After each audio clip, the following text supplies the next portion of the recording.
gotta love the groovy countdown music. Huh? I love that music. It's my jam. It's totally my jam. Yeah. Well, welcome back to the Fanboy Cantina. Thank you for joining. And if you're joining live, thank you so much. And if you're watching after the fact, post in the comments because we'd love to chat with you after the fact. And in this episode, we are talking about something kind of specific, kind of goofy, kind of nerdy. It is the top 5 sci-fi action movies, but not Star Wars and not Star Trek. Yeah. So just to be clear. So hopefully I got it right this time. Whoa. I got myself in the background.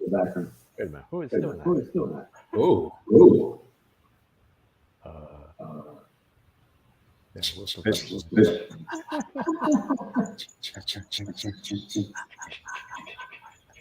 Ray. Well, let's do research here on the fly. Okay, that's not it. All right, and now On like a speaker? No, I don't think so. Check. Oh, is it Captain Kirk? Is it? Oh, it may be Captain Kirk. No, I'm just kidding. What? All right. Let's see how this goes. Anyway, so let's talk about the criteria first about how we establish this one. Even talking about it literally like 5 minutes ago about the criteria. That's why we're a little bit late. So it's the top 5 sci-fi action movies, but no Star Wars, no Star Trek. But then it's a little further than that. So Yes. It's sci-fi movies with an alien or in space. That's what I was going for. I think so. But we said it had, I think the way D Block described it was there had to be a vacuum of space involved. Yeah. Or But you're that- on that a leaves, spaceship like- for at least 10% of the movie.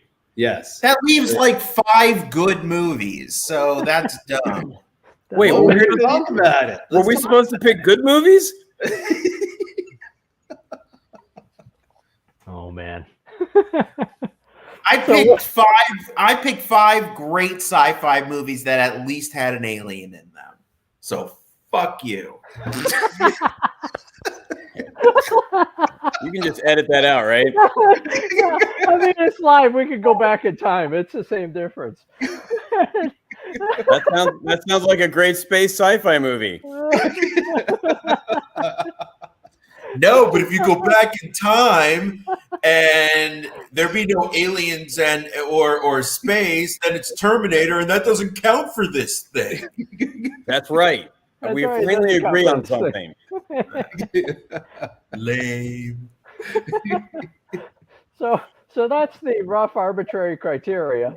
That is that doesn't even have that much of a consensus to it. No. Let's see how well this works out. So let's talk about the honorable mentions based on this slightly ambiguous criteria. And I didn't keep track of who said what on these honorable mentions. Some of them are omitted because they show up later as we go into our respective top 5. One of them is Avatar. Who picked this one? That was me. I think I did. Oh, Yes, it was a twofer, I think, actually. Yes. yeah. I mean, there is a space vacuum involved and spaceships, but when it just comes down to just the storytelling, I mean, you got James Cameron.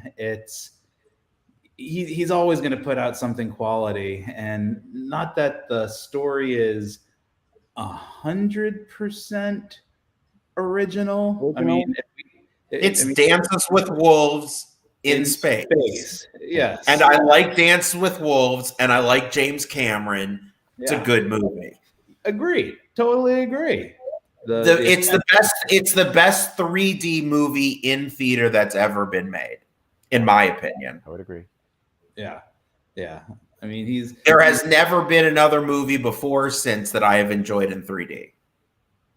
I think that's also true. Yep. Yeah. Well, there is this one, Space Hunter in 3D. Space Hunter: Adventures in the Forbidden Zone in 3D. This was one of my Is that on honorable Cinemax? It might be still. It has a young Molly Ringwald. I think it's before she became a bigger star, and it's kind of like Mad Max in space, really. Glad that wasn't on Cinemax. So that was one of my favorites, and then there's this one. I gotta remove this based on the. I took that one. That was a very good recent sci-fi movie. Mm-hmm. It was good. It had again. It's that idea of what happens with first contact, and there are a lot of good movies in that genre, and there are a lot of bad movies in that genre. And this happened to be a good one with a good cast and with a great director. It was another really well. That was that Villeneuve. It's this. I think it's the same guy that directed Dune. Dune guy. Yeah, it's Dune guy. Yeah, it was a good movie, except Dune sucked. A snooze fest. I can hear the unlike buttons being clicked right now on among the three people watching right at this very moment. Oh man, that was mine too. That's a great movie. In space. I haven't seen this. I have not seen Moon. I would like to see it. I have not gotten around. How many selections did Captain Kirk get? It was just my honorable mention, but no, this is a good movie, and Sam Rockwell's great. And it had this movie had two people in it. It was basically a play, but took place on a space station or on a moon station, but had a really interesting sci-fi premise to it.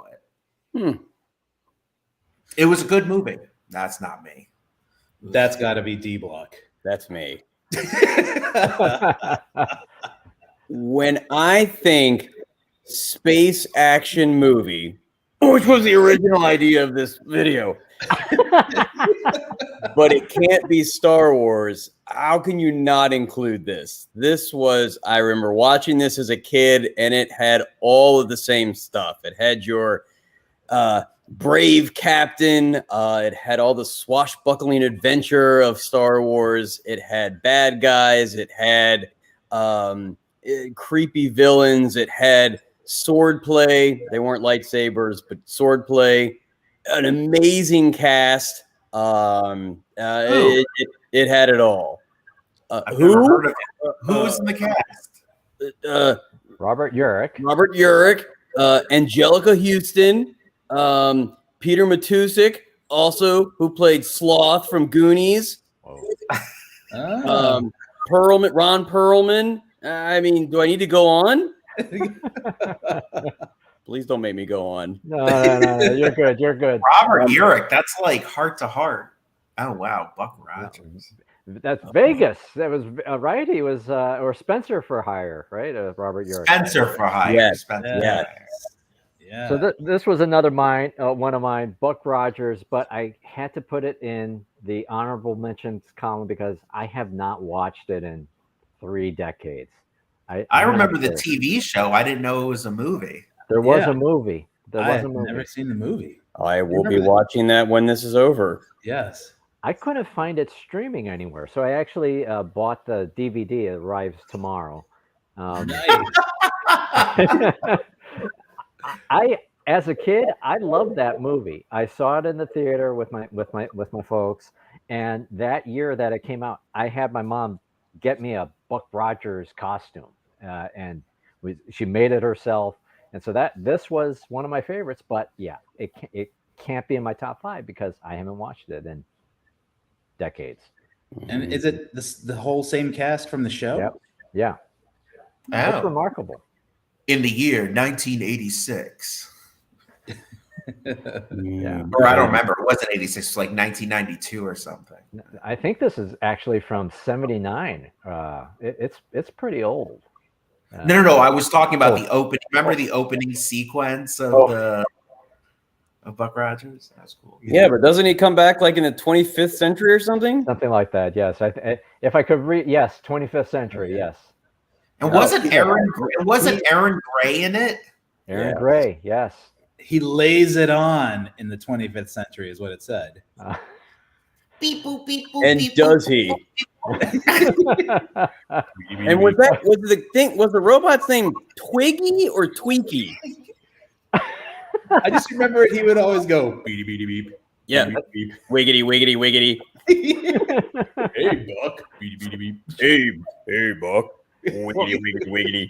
And it was a twofer because you had the robot, and then the thing, the AI like or whatever, was a necklace. It was like the medallion. Flavor Flav before Flavor Flav of the 25th century. God, how do you remember that? I haven't seen that since I was a kid. It's miraculous the kinds of things you'll remember here. So let's get into the number. So what we'll do is we'll go through our number 5. The movies eventually repeat themselves, so I think there'll be some amount of repetition here. We'll get into repetition pretty quickly. I imagine ice pirates will show up throughout their night. Oh, I like that movie. So D Block, I think this is your number 5. Oh man, when I think space adventure, space sci-fi, whatever the heck we're doing, I've got to include this. Growing up, this was just, I mean, every kid our age dream that you're playing this video game, and even though your parents tell you it's rotting your brain out, and what are you going to do? No, there was a reason why we sunk all those quarters into it. We were training for the biggest fight of our lives. Just fantastic. Awesome ship. Crazy sidekick pilot. Alpha Centauri with this car that was also a ship. Star car. You got the Blob Man that can take Alex's appearance and mimic him back on Earth, so the brother doesn't know that he's gone. Just had it all. And Maggie. Oh, Maggie! Who could forget Maggie? I had the biggest crush on her when that came out. We were like 7 when that movie came out. And your point is? And yeah. I remember as a kid, I saw her, I was like, oh. I forgot Maggie. I don't remember that at all. Maggie. Yeah, I don't remember. Mags? I'm pretty sure I think she had like a cowboy hat and cowboy boots at one point. Yep. Oh, boy. Mm. Boy. Mm. No. Yeah. Oh. The Fifth Element. Yes. Yeah. So this was on my list. I had this down as I guess this was in the mid 90s when it came out. And when it comes to just the fun factor of it's definitely an original story. I think it was Luc Besson that directed this, and he tends to be hit or miss when it comes to his flicks. But I remember in the theater watching this and just having the time of my life watching it. I mean, you got Mila Jovovich with, she appears and everything just sort of becomes, just sort of a run yourself ragged, where she's going through future New York City. Bruce Willis is a cab driver, and they just unfold in this big, huge adventure. It's just fun. I just remember Mila Jovovich wearing ace bandages. Yes. She had like the white bandage outfit thing, and that was like her first movie. No, she was in other stuff. She was in like before that. Yeah, she was in the all right, that movie. That's right, Dazed and Confused. Thank you. Yes. Really? Yeah. But whenever you have Gary Oldman in as a villain, I feel like he just does such a great job, and I really enjoyed his character in this as just that kind of snide villain that always thinks he has the upper hand, and then at the end he just has it served right back at him, which was great. And just Dallas Corbin, it was just pretty. It was just a fun movie. It doesn't even have to get that much deeper. It was just a fun movie for me. Yep. Chris Tucker was great in it as well. Yes. Chris Tucker was a riot as the MC DJ radio personality guy. I don't even know what he was. I guess he was some sort of a personality, but He was a person. He was definitely a personality. Yes, he was a personality. You have the big blue alien opera singer that then busts out in some hip hop thing, and the next thing you know, you have some lizard changeling guys just invading. So, And then wasn't Debo the president of the world or whatever? Yes, wow. Yes. Also Zeus. He was also Zeus in No Holds Barred as the president of the planet, I think. So and the dude that rode the bike on Friday. Yeah. Yes. Tiny. Yes. Something. Yes. While you also have a rogue meteor moon-like asteroid plummeting towards Earth. So you had a whole lot going on, but it wasn't at a point where you didn't know what was happening. So I think it kept it easy and loose, and it was just all around fun. Yes. Yeah. Nice choice. Good pick. All right, Captain Kirk. I liked Interstellar. I know it was long, but it had all the things that I like in a sci-fi movie. It had a cool story, except for the whole love thing at the end, but it had really good visuals, and that whole wave planet. And speaking of all right, he was in it. Yeah. This was actually my number one, was Interstellar. I love Interstellar. It's so good. Interstellar, I've watched it multiple times. It had a great surprise with Matt Damon popping up in it. That's right. Yeah. Oh, Dave forgot about that. I did. I forgot. Didn't he do that in like 8 movies that year? He just appears. Yeah. Yeah, he went from Mars to whatever planet that was in Interstellar. No, it was a good movie, and it had that whole family thing going on, and what was at the end? That was she looked at the bookshelf, and then behind the book, he was stuck behind the books. Oh boy, in a different dimension that he had to fly through a black hole to get to. I don't know. I liked it, and yet Kessel Run from Solo was too much for you. Okay. Yeah. Touche. This is my number 5. Oh, I'm gonna start crying right now. It's a guilty pleasure.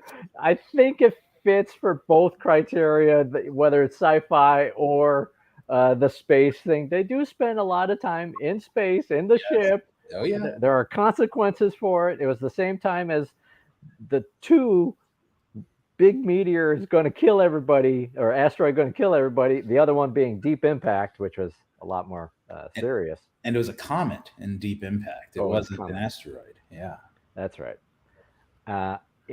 Is it the best movie? No. It is, but it's a guilty pleasure, and it's got consequences. I dig it. Oh yeah, it wasn't the worst Michael Bay movie, right? That's right. Really fun cast. In fact, I think I had that as one of my honorable mentions, because it's definitely a movie. If it's on, I will sit and watch it, and I'll be happy. It's definitely a guilty pleasure for sure. And do you think of Aerosmith when you watch it? Absolutely. I think it's actually a theme amongst some of my counts here, the music. All right, so that gets us through the number fives. Let's get to the number fours on the list, and that brings us to a movie I have yet to see. I'm sorry to say. What? It's not sci-fi. I have it right here Oh, in there it is. in the plastic because we've talked about it before. So I feel I have to see it, but yeah, I haven't gotten to it yet. Who's Lee Phoenix? Oh, I'm so glad you would ask that. Is that River Phoenix's brother? Yes. Wow. All right. He also played Commodus in whatchamacallit? Gladiator. Wait, And Wow. he was- Yo, and he was the Joker. Kelly Preston. He was the Joker. wait, his name is Leaf? I thought it was like Yukon or Yukon or. I think he changed it after shortly after the movie. Joaquin. That's it. Thank you, Joaquin. Yes. Huh. Oh, so Lee Phoenix is Joaquin Phoenix? That's right, baby. Oh, So look at this cast: Kate Capshaw, Leah Thompson, Kelly Preston, Joaquin Phoenix, Tate Donovan, Tom Skerritt. How is he not listed here? I mean, what a cast! And the guy from Revenge of the Nerds. And the guy from Revenge of the Nerds who had the javelin. Don't do it. Don't do it. No, not doing it. Not doing it. Too easy. But in all seriousness, look, it took place in space. Yes. They were on a ship for more than 10% of the movie. Yes. And if it's not science fiction, I don't know what you call it. I hate to burst your bubble, Captain Kirk. This did not really happen, so it's fiction. No, it didn't really happen, but it's a bunch of dum-dums in a space shuttle. Oh, if they were so dumb, then how did they figure out how to get back home? Oh. Also, did you know that the original script had Russian space camp kids helping get these guys back home? But because of the Cold War, they were like, nah, not happening. So I thought this might be very apropos. Oh, I did not know that. Yes. Damn Russians. I do remember as a kid watching this and thinking, so if I were to go to space camp, am I going to get a Jeep? Because wasn't that the whole premise of this kid right here in the front? He's like, yeah, I'm only going here because I'm going to get a Jeep afterwards. He had the Jeep. He pulled up in the Jeep. Right. But wasn't the stipulation that he gets the Jeep, but that means he had to go to space camp, otherwise he wouldn't have gotten the Jeep? For some reason, that's sticking out with me. Oh, that doesn't seem like a fair deal to parents. It really doesn't. But as a kid, I just remember I wanted to go to space camp so badly, and to get launched into space would have been amazing. Yes. And it was just great how they all worked together. They all had their own talents. I think for a lot of my space movies, it's you're in the ship and what's the crew dynamics. And oh man, this crew had it all. And there was also a robot. Yes. Yes, there was. Captain Kirk shaking his head in disappointment. CONEINCONTROLE. Come in control. Come in control. Such a bad movie. When you man. When you see it, Fanboy, that part's going to make more sense to you. All right. This one I'm shaking my head at. I don't understand how you picked this one. Yeah, so I picked this one. I really feel like this movie was way ahead of its time because I mean this is Stanley Kubrick. Still hasn't happened yet. It still hasn't happened yet. But one of the things that's really amazing to me is that this movie is actually from the 60s. This came out in 1960. So this this has some age to it, but the fact that you have this this monolith that appears out of nowhere, and it somehow just emulates intelligence, and it starts with the apes at the dawn of time, and then you fast forward and something happens on the moon. Fast forward again, and you just have this whole strange adventure. Yet I feel like it just, for me, I always catch something new every time I watch this movie. And I'm sorry, Dave. I'm afraid I can't do that. yeah, you got the whole AI thing with Hal, and for me, it's always it's one of those just intelligent movies that I just always get sucked into it every time I watch it. And I mean, the end when he's going through the whole, I don't even know what it is exactly, kind of a trippy warp thing, and then The Kessel Run. It's basically the Kessel Run in 1968, and he then appears in a room, and it's one of those where it's kind of ambiguous. You sort of leave it up to what you think is going on, and then fast forward to 2010, the year you make contact, you sort of get some answers there. But for me, I can truly appreciate the fact that it was so ahead of its time, and if you watch it today, it's still keeping in mind it's from the 60s. I think it's still visually stunning. I think it's really clever when it's playing the classical music in the beginning. It sort of sets the tone of, all right, this is going to be something a little different, not like anything you've seen before. Yeah, and for me, I just find it kind of a fascinating type of piece. And there, did you know? I want to say the pods that were in 2001, you actually find pieces of those pods in Watto's junkyard in episode 1, The Phantom Menace. Wow. Yes. So Google that and you'll be amazed. All right, I think will it be? Thank you for ruining that movie for me, Walt, with the Star Wars linkage. No, that was an honorable mention for me, and I mean, Stanley Kubrick was great. He's brilliant. He's brilliant. I mean, it was no first half of Full Metal Jacket, but hey, nothing. No, else.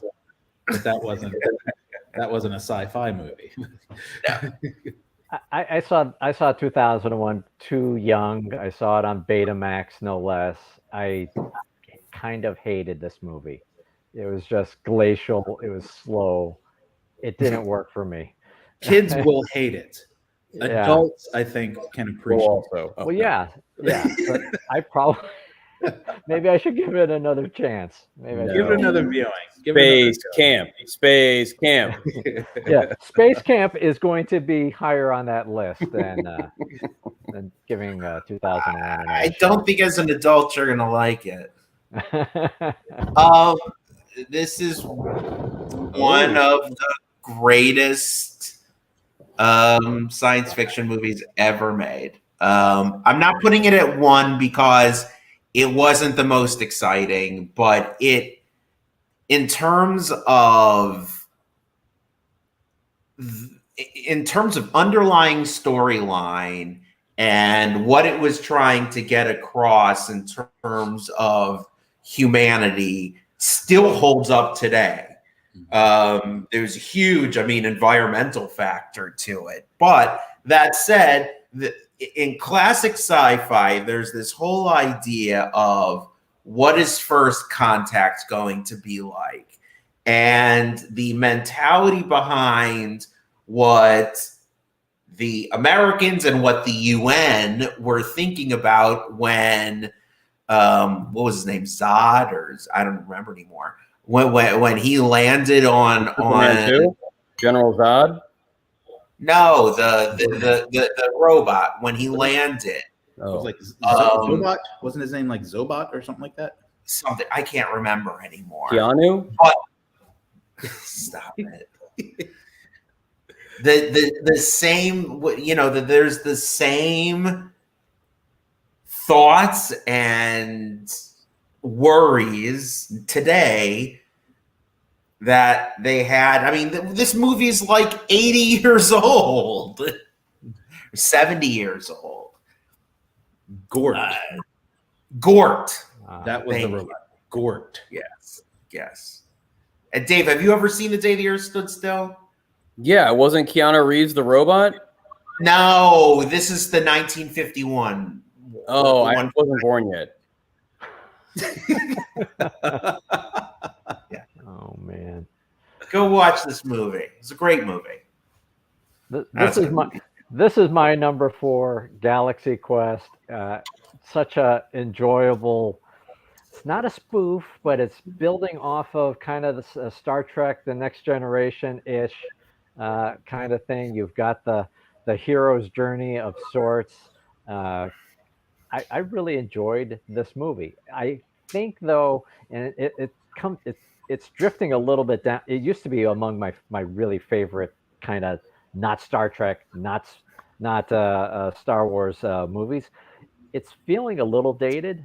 I tried rewatching it recently, and the pacing seems a little sluggish and slow. But I dig this movie, and I think actually the spaceship is called like the NFE, which is not or NTE, not the Enterprise. So there's a lot to like about it, but I think it's showing its age a bit. And this was one of those movies where the supporting cast was almost better than the stars. Mm-hmm. I mean, maybe Alan Rickman was great in it, but I mean, again, this one had Sam Rockwell in it, and I'm looking at the bottom of that poster. And Tony Shalhoub was in it. Yeah, I mean, that was a good movie. It was funny. I always love on movie posters when they have the names at the top and it doesn't match with the person below it. I feel like that happens so many times. I don't know. Oh, it's like reversed. Yeah, look at that. Yeah, right? Yeah, you're drawing an X to connect Tim Allen to his name and Alan Rickman. I didn't realize that Sigourney Weaver doesn't normally have blonde hair, right? No. She did in this movie. She looked great. How many of these movies are going to have Sigourney Weaver in it? Because this one, Avatar. Oh, yeah. I know. Something's coming up for mine that has her. Yeah. We got Bruce Willis in a couple already. Wait, who directed Galaxy Quest? Oh, I do not know. Ask the Google. Yes. Ask the Google. Yeah, I'm curious. I'm pretty sure it wasn't James. This makes for riveting YouTube. I know, right? Watching people look up something. Dean Parasot. Okay. Nobody important. One hit wonder. Yes. All right, let's get to the number 3s. Number 3 is nice transition there from a not quite a parody to truly a parody. Yeah. True parody. I remember watching this in the theater, and there are only a few movies that I can remember having such an amazing time watching. Captain Kirk, I think about watching Swingers in the theater and just crying the whole time. This was like, I watched it with like 5 of my closest friends, and we laughed and laughed and laughed. I thought it was hilarious. I think I was the perfect age for it. Rick Moranis' dark helmet was perfect. I just thought it was so great. It poked fun at some of the stuff from Star Wars, but yet, I mean, it had good action in it. The special effects were decent for the time. I thought it had it all. It was a lot of fun. What's your name? Barf. Short for Bartholomew. that was like the funniest joke in the movie for me. Really? Not the funny she doesn't look Jewish? No, I mean that too. Yeah, that was funny. No, so I'm thinking, when did that movie come out? 86, 87? Yeah, it was one around that time. So I was like 10 or 11. Yeah, that's funny. I mean, this is we were the perfect age for this movie. Oh yes, And I'm still waiting for Spaceballs 2: The Search for More Money. Yeah. And had Jones from Police Academy when he did the whole the blip. Here's our radar's been jammed. The sweeps, the creeps, and the bleeps. And then the nice reference to aliens. Somebody else picked the So last now we're back again. This time, The Last Starfighter comes up in the list to number 3. Additional things you would say here? Yeah, so I listed this one as my number 3. I mean, I think it was already covered earlier, but another shout out to Mags. I mean, I had the biggest crush on her. She was so great. But when I think D Block captured it, as a kid, it's like, oh, if I just put in another quarter and play this game just a little bit longer, can I beat the game? And then all of a sudden, a space agent will come approach me and ask, hey, you want to come fly in my space car and you want to help save our planet? So just a fun movie, brings up a lot of memories as a kid. And it's one of those movies where it was also advertised a lot in comic books. So I was, at the time I was collecting Spider-Man and Transformers comic books. And I remember inside the opening sleeve, right when I open up the book, inside the cover was an advertisement. And I remembered it was a poster for The Last Starfighter. And it had his co-pilot, the lizard guy. I can't remember his name. I remember that being on the cover. And when I saw that as a kid, I remember thinking, I want to see what that's about. And then the next thing I know, I watched it. And for the time, it was one of those movies where it really incorporated a lot of the CGI of its time, which other than The Last Starfighter, I think Tron took a stab at it. But yeah, when I saw these types of special effects as a kid, it was like uber mind blowing. And so I thought, oh man, I want to fly a Gunstar and do the Death Blossom and spin all around and destroy all the ships around me in one shot. So to me, it's super nostalgic and it's always fun. It's amazingly flawed in the best way possible. And it even left it open for a sequel. So if they really wanted to bring it back and say, hey, you know what? Let's revamp this and this time really make it, bring it up to today's standards. They would ruin it. I guess it depends. I worry if they try to do it again, they would ruin it because you're right. It had all the right amount of campiness that it wasn't perfect, but it was great for our age. Yes.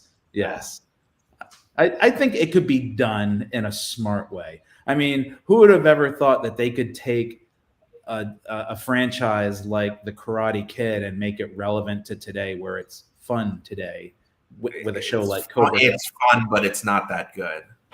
Well, I'm not saying it's good, but it's fun, right? All right.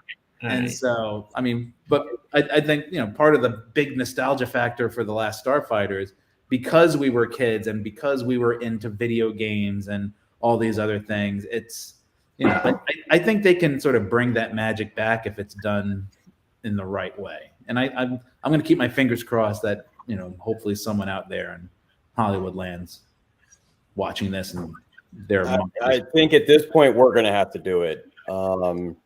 We should be after creative. the Boba Fett disaster. It's quite clear that we're the only ones that know how to. No, I'm looking at the thing. J.J. Abrams is watching us right now. There we go. Well, there is a lens flare on the poster, so yeah, that could be some nice foreshadowing. And there were just like a bunch of just little things in that movie that I still remember that sort of stick out at me, like the lizard people, where you had wasn't there a guy that had like a octopus face or something? They did have something weird going on with their mouths because I think they wore something in front of their faces, but then when it came off, they had some kind of jacked up teeth. But there was a guy that had like a lens that would like sort of fold over his eye whenever he had something kind of important to say or whatever. And then you had the snotty kid that said he was an emperor and he's rattling his saber and all this stuff. And it was just a bunch of little things that really stood out with me in that movie that were just like, yeah. Yeah, I think one of my favorite lines is when when the bad guys are about to go down and the little snot-nosed guy's like, "What do we do?" And the alien guy's lens goes up and he goes, "We die." It was I don't was it Hunt for Red October where you've killed us or something. It was just like or even in one of those Star Wars movies where at the end or maybe Last Jedi where the First Order guy could just see the bomb exploding and knew he was going to die. It was just cool to see like, yeah, we're dead.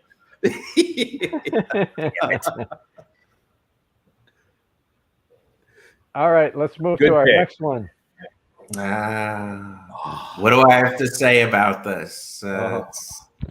I think it's I know that Alien is probably, the Ridley Scott movie is probably a, cinematically probably a better movie, but this movie was just, if you're going to talk about action movies in space, I mean, this is it. It's not my favorite science fiction movie, but it is quite the action movie in space. It's got, I mean, it's got the whole, well, it's a James Cameron movie. So Yes. God, I guess that's my second James Cameron movie. Got some And good wonderful- grief, had I been allowed, I would have picked The Abyss too. That was also a James Cameron movie. I guess I like James Cameron. I don't know how to quantify it. I mean, it wasn't. It just had so many one-liners. It was just so good for a late '80s, early '90s action movie. Game over, man. Game over. I mean, it's just got. Oh my God, I thought he was right here saying it. Yeah. Well, he's not. Apparently, he's dead. Did we know that Bill Paxton, he died? Died a while Several ago. years back, yeah. Wasn't even that old. But no, it's this one was so surprised. I mean, the first time I saw this, I don't even think I did not see it in the theater. I saw it on videotape, and I was blown away. I just remember sitting there thinking, "Oh my God, this is the greatest thing!" Because it wasn't even that there were tons of special effects because it wasn't CGI. They did it all real. I mean, it wasn't computer. I'm saying it wasn't computer generated. They created those sets and they created those puppets and they made it look so real that I just thought that was so cool. Yeah. And those guns were cool. And those characters were cool. Look into my eye. A bone. Yeah. You got some really great characters in Aliens. And I think what really makes it jump out for me, because I also had this down, and I think this may have been my number 2, I think, is that in Alien, it's in Ridley Scott's, you have just one alien and it's mostly just suspenseful the whole time. Whereas in Aliens, you're getting like a 2-for-1 deal where first it's not just one alien, but a whole lot of aliens, like a swarm or a hive of them. But then you then have, right? Yep. But then you have this queen alien where it's like, oh, okay, now it's getting like really serious. And so totally agree with you. This is one of those movies where it's got the action, it's got some really memorable characters, everyone from Hudson to Hicks to Vasquez, Drake, Cornbread, Bishop, Apone. I mean, it's got so many awesome characters. And Sigourney Weaver just proves to everyone that you just don't mess with her because she's going to take you out badly. And it still holds up today. Totally holds up today. No problem. I mean, there are a few scenes where they're outside towards the end where they're flying around where it doesn't look that great. But other than that, everything else, the space sequences, the ships, the inside down on the base, I don't think you can make it look any better today. Yeah. Because certainly they've tried with Prometheus and the other one, and those were snoozers. Yep. You know, a good theme could be for a future video, movies where the sequel was better than the first movie. Because like with Alien, I remember VCRs were new, and it was like a big deal to get a videotape at all. And so they bundled Alien and like some other movie with the Betamax. And this is when videotapes were like $90 or something in 70s money or 70s or 80s money.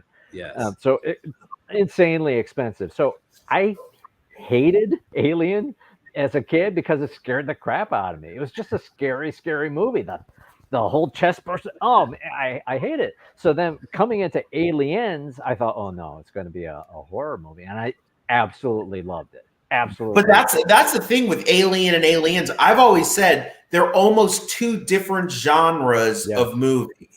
Yep. Yeah. Absolutely. And I mean, yes, of course they're the same, same story, same characters, but they're two very different. But movies where the second one is better than the first. 2010. Well, Star Trek. 2010.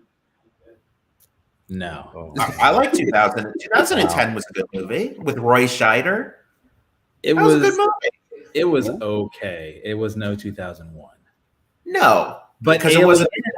However, I will have a hard time deciding between Aliens and Alien. I mean, I love Alien, but Alien, like you said, I would put that in the, it's the sci-fi, like horror suspense versus Aliens is sci-fi action all the way. What about Rocky 3 over Rocky? No. Well, I mean, Rocky is an Academy Award winning movie, but it's boring. Rocky 3 was awesome because it had Mr. T. True.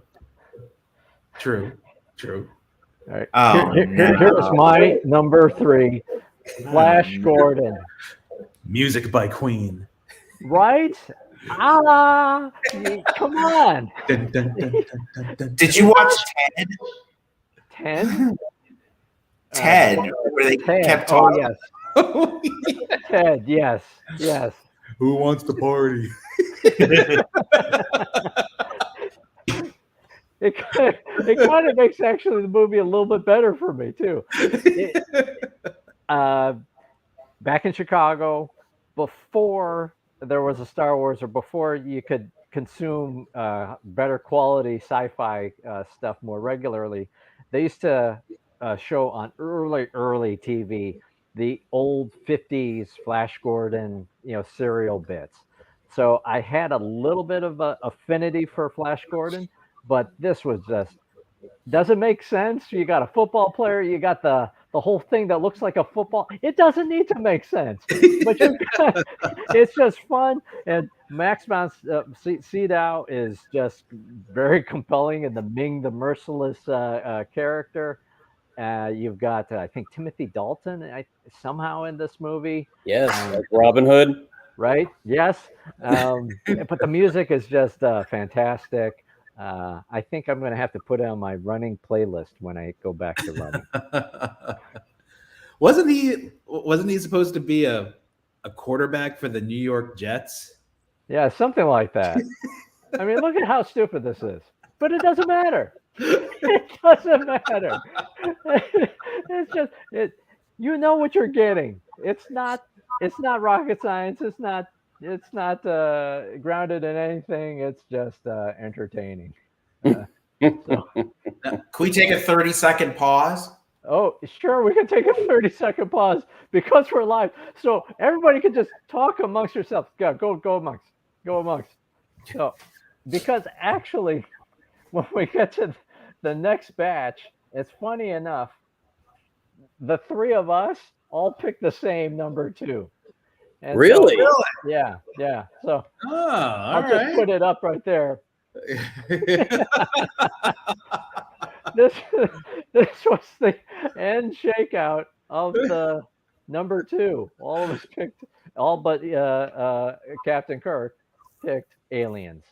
Oh, that's funny. Yep. That's funny. But going back to Flash Gordon, so I recall the last time I saw it. I mean, I must have been 7 or 8, maybe. I think. Am I imagining something, or was there a part in the movie where they're on some sort of a big disc with spikes? Is that in that movie, or am I thinking of something else? Where Flash is fighting someone. I think maybe that's where he's fighting Timothy Dalton, doesn't he? Did Timothy Dalton's character wear like black armor or something like that? And no, he was dressed like Robin Hood. Yeah, it's just like, yeah. Oh, okay. Well, then I Wait, so what movie did you guys pick? Oh, this is how I was shook out for the. Well, I need to change the banner for the number 2 in the list. 3 out of 4 of us picked Aliens, and Captain Kirk, you already spoke about Aliens as your number 3. Oh, I see. So then the only original one was Interstellar. It wasn't Interstellar. Was that the last duel? No, wait. That last duel was terrible. Now, The Martian was great. It was a great book. This movie had it all: space, science, good acting, smart script. It was thoughtful. Had intrigue. Had some comedy in it because he was funny. Mhm. I've watched this multiple times. I thought this movie was great, and I was trying to think: was there a new movie that I thought was just a great side? And this was a relatively new movie. I mean, this movie's only 5 years old. Something like that. This was fantastic. Yeah.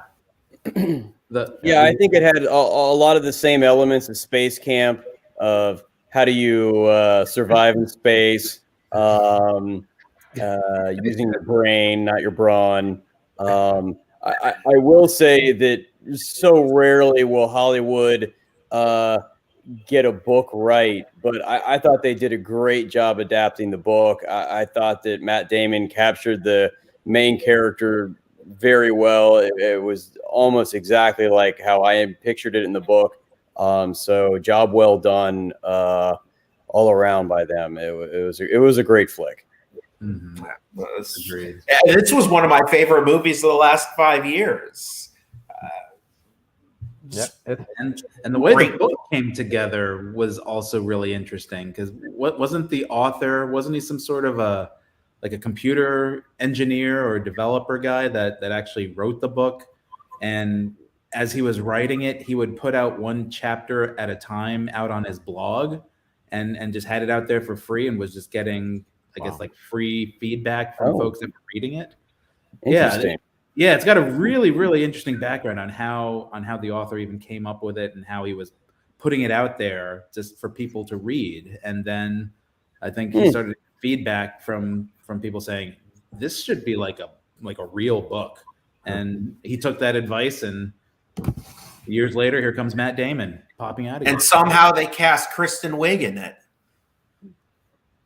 Oh, that's right. Yeah, that's right.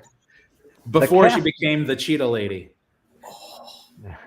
The casting kind of throws me off in The Martian in that, yeah, Kristen Wiig, not an obvious choice and kind of straddling between comedy and drama in her role. They have a British black actor playing an Indian doctor in the movie. there's also a ethnicity switch where Mindy Park goes from Korean to somebody who's not Korean in the movie.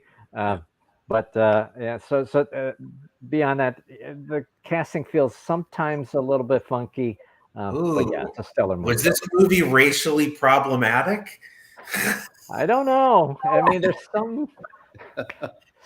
some things a little strange about the ultimate casting, but still a stellar movie. Wait, That will come up again. Chiwetel Okafor, he was playing an Indian guy? Dr. Kapoor.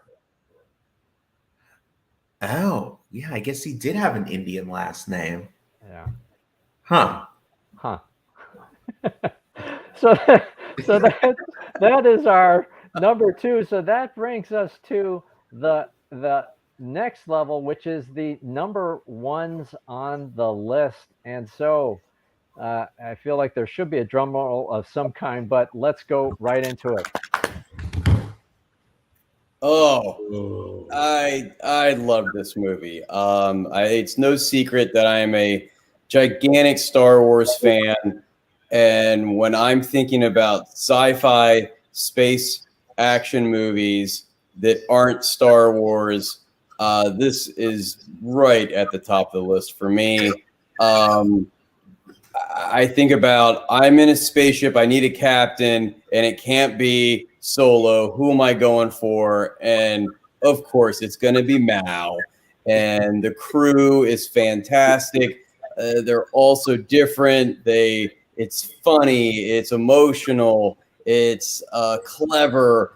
It had great martial arts action. It had great lasers. It had great. The ships are cool. I love this movie. And Chiwetel Ejiofor was in this too. He played the bad guy. Your Dr. Kapoor from the last one. Yes. I liked him better in this. Not to mention Summer Glau is smoking. But I think this is just because, Dave, I wonder whether this is really your favorite or you really liked the TV show and wished it hadn't been canceled and was very excited that they did a movie follow-on. I actually watched this first. Really? I'd never seen Firefly. I had watched this first and was so blown away by it that I said, all right, I'm going to watch the TV show. I watched it all on Netflix. I remember my wife was gone that weekend, and I just sat and watched the entire series and got nothing done. And I ended up getting in a lot of trouble. But it was worth it because, yes, the TV show was great, but I absolutely loved the movie. No, there is no this is my favorite non-Star Wars science fiction space action movie. And wasn't Firefly on? It was just for one season, right? One season on Fox. Yeah, they screwed it up. They put the episodes out in the wrong order. I think one of them they didn't even show. Fox just, I don't know. Well, it must really say something for the following, for the people that really are into Firefly, for them to create a movie after just one season of the show. So, I mean, it must have a pretty large cult following then. It does. Yeah. And then he went and ruined Superman. Right? Joss Whedon was Joss Whedon. Yes. Oh, was it Joss Whedon? Oh, yeah. Okay. Yeah. I didn't realize he was behind this. Okay. Yeah. Okay. Yeah. There used to be at least a cosplay group called the Browncoats, where people will dress up just like the characters from Firefly. I had the same experience as you, D Block, where I saw this movie first before seeing the TV series. I have not finished watching the series. There's not much excuse. There's not many episodes, but I was sad in the movie in that people. It has stakes. People die in that movie, and so I would have liked to have seen the continuation of those characters because it was a strong movie. It's a good one. It's a good choice. Yeah, apparently there was talk about a sequel while they were making it, and the two characters that do die were unable to commit to a sequel. So apparently they just said, "Fine, we'll kill you off." And yeah, watching I mean, it definitely had an emotional impact watching the movie. But then going back and watching the show and then the movie, because the movie does take place after the show ends. I mean, it's pretty emotional. Pretty emotional, not gonna lie. A tear may have been shed. I guess Nathan Fillion got too caught up with Castle to be able to schedule in another Serenity movie. Perhaps so. All right, Obi-Wan. Yes, I absolutely love this movie. I know this might be a snore fest for you, D Block, but everything. I mean, it's Christopher Nolan doing his Christopher Nolan thing, but in space. And I feel like the storyline behind why they're even pursuing this journey on trying to find another habitable place. I thought that was really, really clever, since it was environmental and, the fact that we can't grow crops anymore and all of this stuff. And it's like the early stages of the Earth getting ready to become a barren wasteland. So what are the steps on how we get humanity off of the planet and off to somewhere else to resettle and start to colonize? And so I thought the whole motive behind it made a lot of sense for what the story was trying to tell.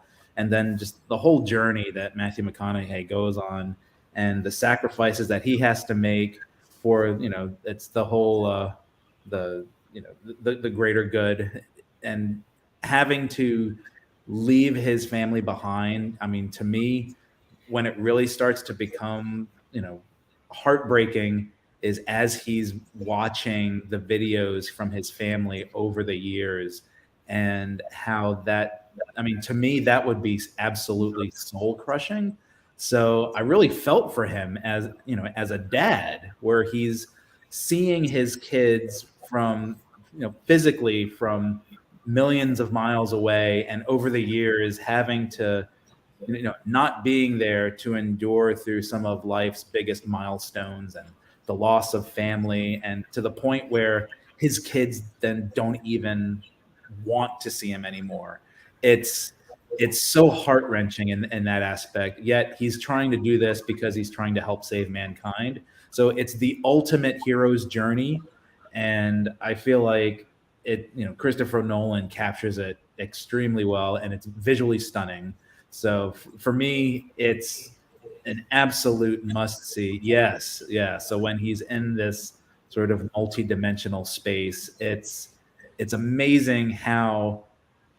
Wait, is that from Inception? So I think this is where that's before. I guess that's where he's sort of going across time, and he's going into the family room where the bookshelves are and everything. But I feel like Christopher Nolan does a really good job in taking like really complex situations and making it comprehensible, but still making you confused. So for me, it worked. I absolutely love this movie. Absolutely love it. I will say the robot was pretty cool. I thought they did a cool job with that robot. Yes. A very simplified robot, which I want to say that there were influences of 2001 in kind of monolithy, right? Yes. So you have the robot that's sort of based off the monolith from 2001. You have this sort of tone. Here I go again with music again, where there are elements of having the orchestra in certain moments of really key scenes in the movie, which Stanley Kubrick did in 2001 in the opening sequence. And so there's just a lot of really clever elements in this movie, and a lot of nods to some of the greatest movies in history. So I thought, and by the way, they did a good job with the robot and how they wrote that, because you almost dropped a tear when the robot detached himself and flew into the sun. yes, and the fact that all it is just a big block with a couple of straight legs. That's right. It was very clever. It was very clever, and the fact that it had its AI, and that I guess the characters can control what level of humor the robot could have. Right. Like, oh, right. Turn down the sarcasm. Yeah, the sarcasm meter. Yeah. Why don't you turn down the sarcasm to 30%? So yeah, visually stunning, amazing storytelling, and just it does a fascinating job in capturing, I feel like, a lot of the emotional pieces, which sometimes lack in this particular genre, but I feel like it's done exceptionally well here. Well, how about this? And has Matthew McConaughey. How about this? Matthew McConaughey sucks, but he's great in this movie. He is great in this movie, for sure. I've never been a Matthew McConaughey fan, and he's great in this movie. Mm-hmm. Yep. Wait a minute. He was good in Dallas Buyers Club. He Great. was good. Also a great movie. He was great in the role that he has in Dazed and Confused. Well, Dazed and Confused for the 30 seconds. Yeah, I mean, that was his original thing. The Wolf of Wall Street. He was great in The Wolf of Wall Street. Yeah, he was in that for 30 seconds. But yeah. Kind of. Yeah. And then you get into the Matthew McConaughey where he's kind of the same guy, just in different movies. But that could be our next top, our top 5 Matthew McConaughey movies that don't take place in space. So, and not a bad romantic comedy. Reign of Fire. Wasn't he in Safari. that one with the dragons? Or Sahara. Yes, Reign of Fire was great. Yeah. Well, Christian Bale was in Reign of Fire. Yeah, but he had hair. Oh, right. He was bald. He was bald, rode in on that tank. That's right. And somehow fought dragons with axes, didn't he? It's the only way to fight him. Wait, was Reign of Fire Christopher Nolan? I don't think so. I don't think so. No. I don't think so. Yeah. I think it definitely had a famous director. I don't know. To Is that keep fantasy or science fiction? To keep the integrity of the list, I did not look at the selections that you all had and redo my list, but I do regret not having Interstellar in my top 5. That does feel like a miss for me. It probably would have fallen in as my number 3 and just shoved everything else down. Yeah.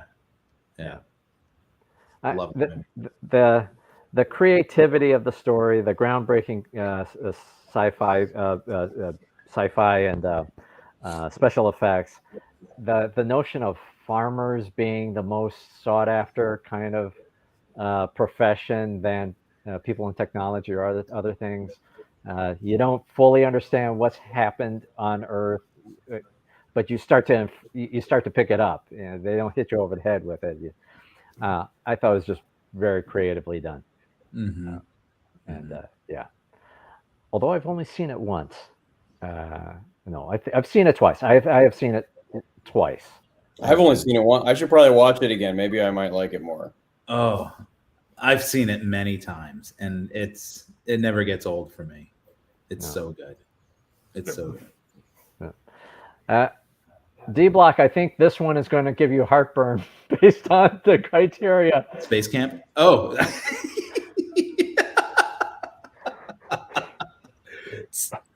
I'm sorry. Why don't you choose Breakfast Club? I mean, this wasn't even what we had talked about. It's not what you talked about. This is.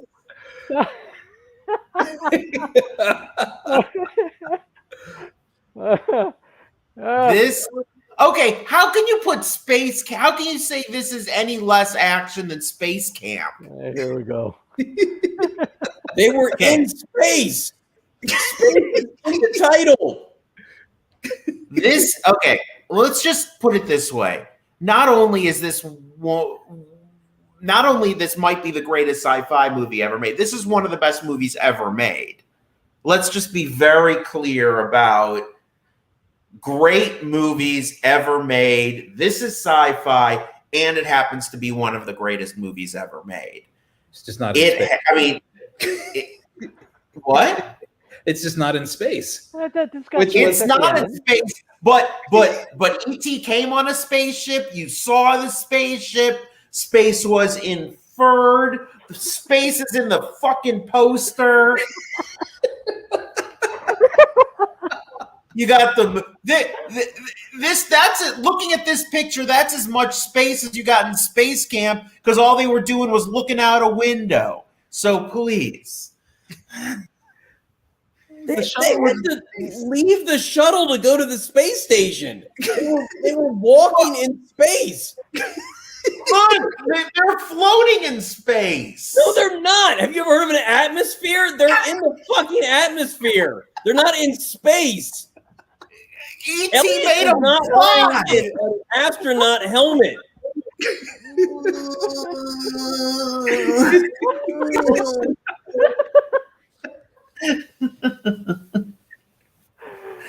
Anyway, go on, please. I'll just say we watched this movie recently, like within the last 5 months, and my 8-year-old and 5-year-old were so bored with it. As E.T. was dying for like 30 minutes, my kids kept asking, "Is he dead yet?" Like, I think they were rooting for the scientist. Like, it was just, oh my God, kill him so we can move on. Well, you have raised horribly uncompassionate, you know, children who don't have a heart and don't. How can this movie for like our I mean, this is like Goonies with kids that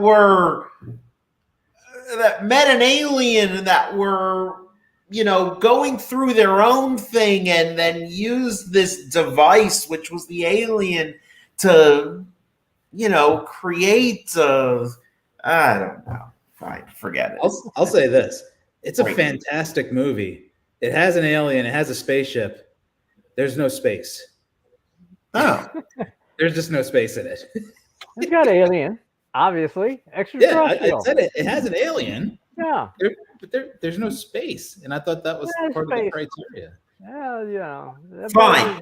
Then I choose Enemy Mine. How did nobody not choose Enemy Mine? That was on my top 10.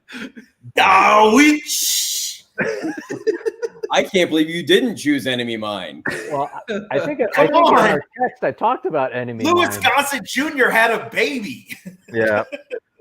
Yeah. And didn't they somehow make a hut out of like dragon shells or something like that? No, they were tortoise shells. Tortoise shells. They stopped the meteorites. Right. It was like a space igloo. Yes. With severe acid rain. Yes, I remember that. In Catholic high school, my religion teacher had us watch Enemy Mine in class as a lesson about kind of families and relationships and other things. Yeah. It was. Wow, in Catholic school, they had you watch a movie about a man having a baby. Yes. Yeah. and I was sick that day, but the class watched different. I think this was actually freshman year. They watched Faces of Death. I have no idea. Also, in religion class. What kind of school did you go? Of Death. Yeah. That's twisted. Yeah. I didn't see that one coming. Yeah. You know, every school's on a curve, right? And so there's like good schools and. I went to Jewish day school. They had us watch Schindler's List. Go figure. An exceptionally great movie. Another Steven Spielberg movie. That's a great movie. Yeah. I do love E.T.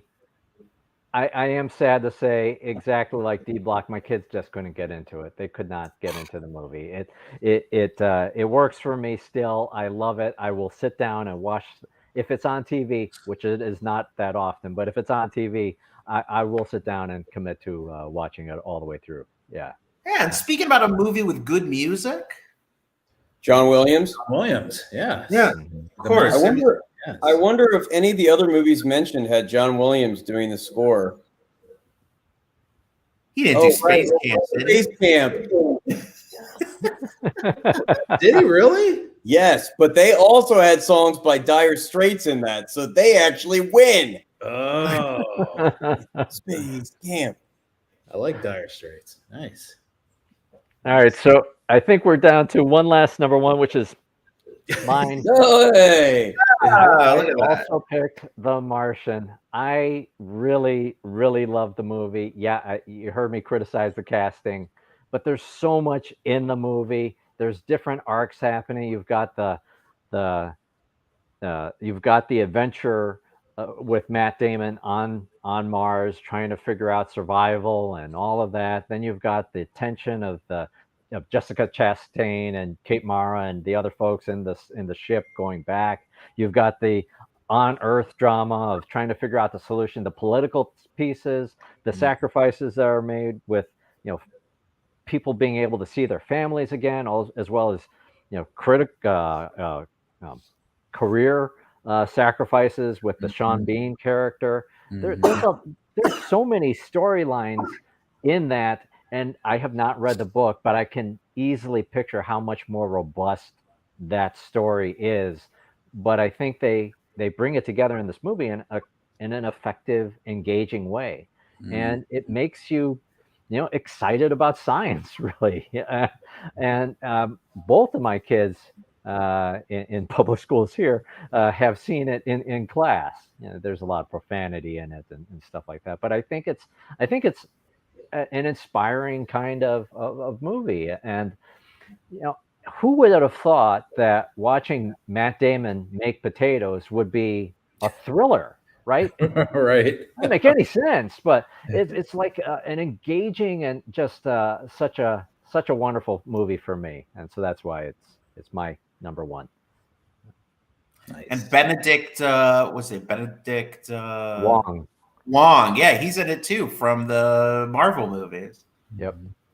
Oh, wait, really? Yeah, he's the one. He's the NASA engineer guy. Oh. Yeah. He's their connection to China because his uncle is the scientist of the Chinese NASA. Yeah. Oh. Yeah. So that's our set of number ones here across the four films. And I will put this up on the screen here. So this is how it shook out for the four of us.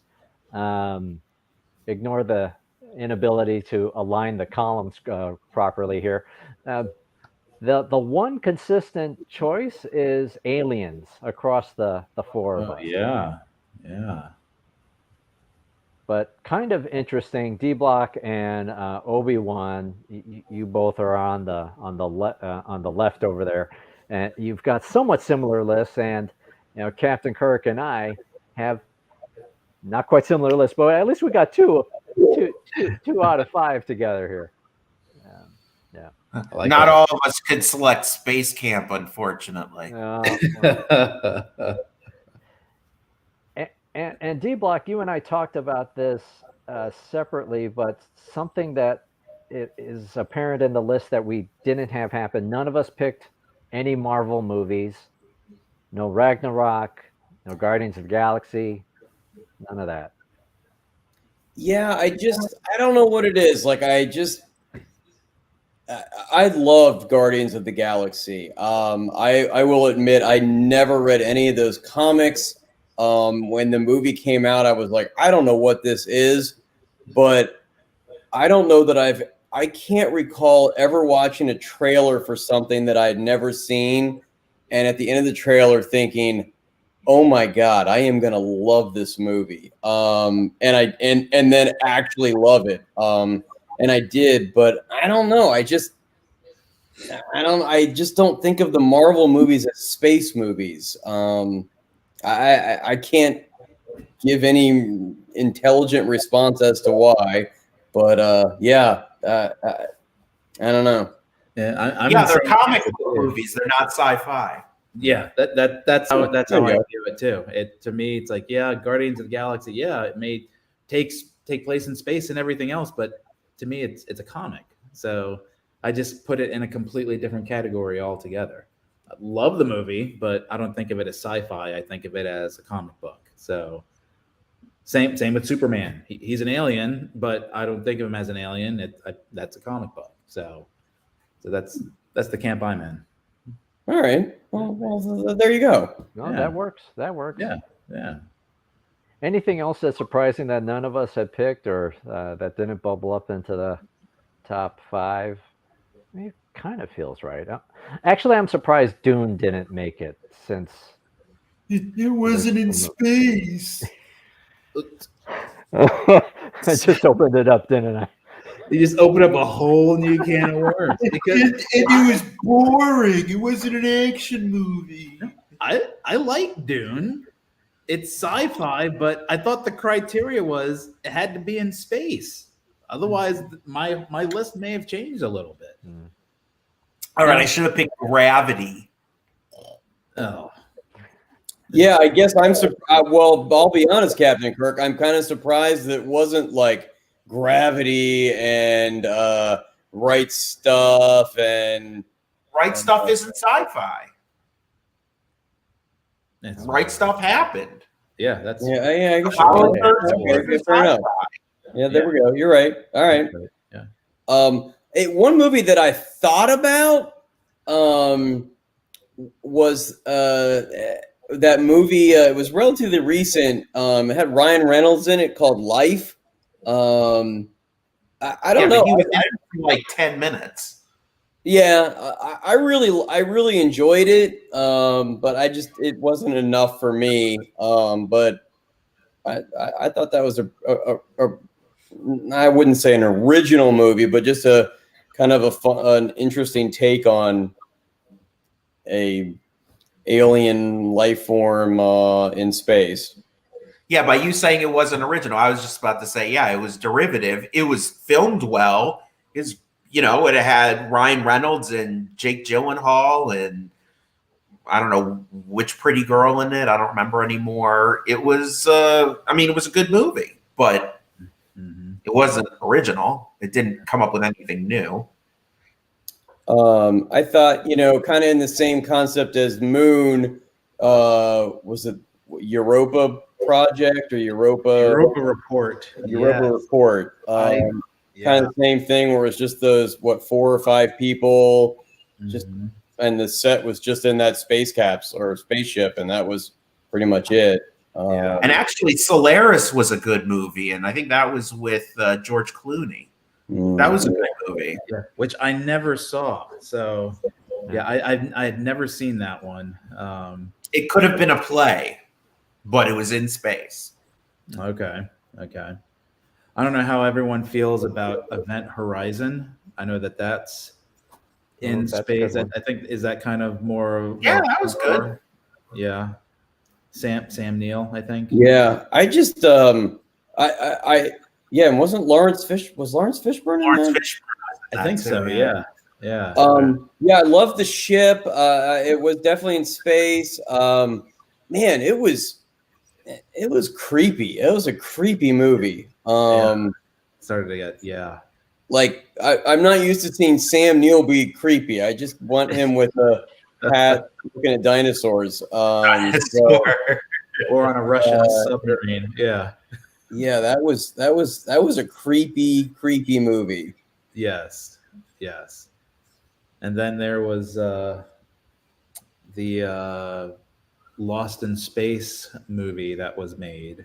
That was no good. That wasn't too good though. It had Heather Graham. No, you don't want Joey in your sci-fi movie. Yeah. How you doing? That wasn't a good movie. I did like the Apollo 440 take on the Lost in Space theme. It is catchy. It's got a good beat. You can dance to it, but the rest of the movie is not so great. Yeah. I wanted to add the black hole Oh, to the list, yes. but that was another case where it had been too long, and I mean I watched the heck out of it as a kid, but it's been too long. I wasn't comfortable putting it on the list. I wasn't sure. I know it's on Disney. I think it's still on Disney Plus. It's on Disney Plus. I watched it probably within the past 6 months because I think I had it on in the background while working, and it's definitely a movie that hasn't aged well. I remember watching it and thinking, man, I used to think this was good. I do remember, though, the ending was not what I recalled as a kid and thinking, oh, so that's how it ends. I do remember that being a little bit of a shock factor, I think only because I didn't recall. But there are a lot of parts of that movie, some where it's like, okay, but more so where I'm thinking, this isn't that good. I think it almost has the same effect as Flight of the Navigator. I think it's like one of those where That's a great movie. I love that as a kid. Is it a great movie? You should rewatch it. Give me the Explorers any day of the week. Yeah, wasn't Ethan Hawke and River Phoenix? That was a good movie. I mean, I think about the black hole. I had the back when they'd put like the book out with the record, and you would just listen to the record and read along. I listened to the heck out of it. Yeah. I mean, I thought the robots, the flying robots they had were cool. One was like beat up and junky. The other one was kind of brand new.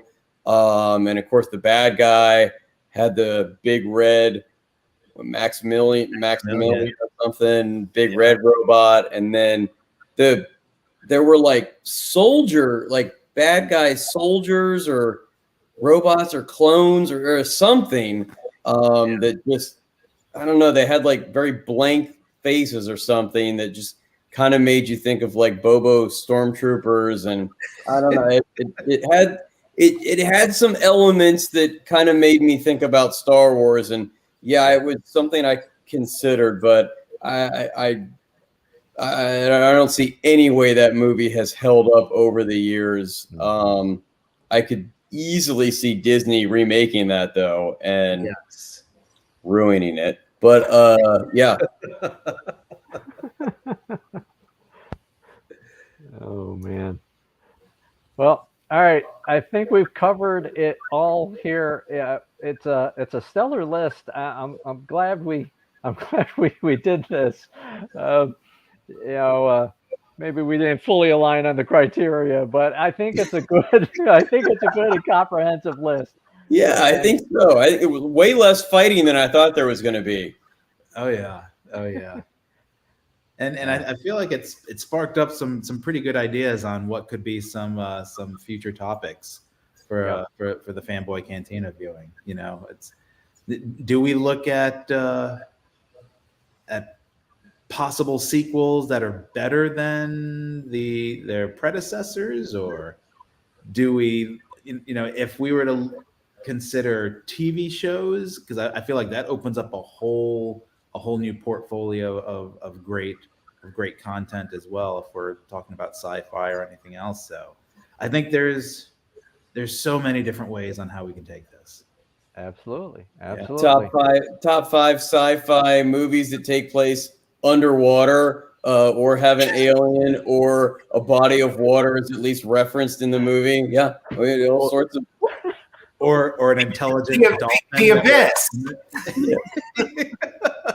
Ethan picks Lake Placid. Oh, you like that movie? By the way, speaking of Free Willy. We're still. Once we go off live, I'll make a comment. All right. In that case, let's wrap it up here. So thank you, Obi-Wan, D-Block, and Captain Kirk for joining.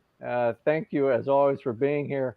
And if you are watching this after the fact, we do love to hear from you. So post in the comments. We'd love to hear what are your top 5 sci-fi action movies or space action. And does ET take place in space? That's not Star Wars or Star Trek. That isn't Star Wars or Star Trek. Yeah. So we would love to hear from you. All right. Thank you so much for watching. Like, share, and subscribe. Take care. Thanks. This has been the Fanboy Cantina.